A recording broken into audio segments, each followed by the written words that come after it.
আয় আয় আয় আয় আয় আয় আয়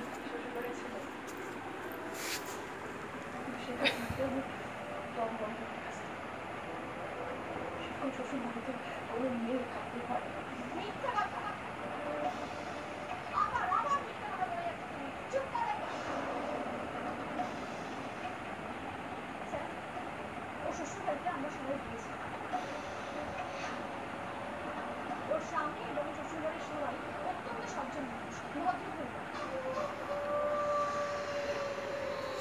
ও সেগুলো মানেনি। কেন জানেন? কারণ উচ্চাকাঙ্ক্ষা উচ্ছৃঙ্খল জীবনযাপন এর মানে। তবু ওর পরিবারের লোকজন চেয়েছিল সংসারটাকে না ভেঙে, ডিভোর্সটাকে না ভেঙে ওর স্বামী মানিয়ে নিতে। কিন্তু তারপর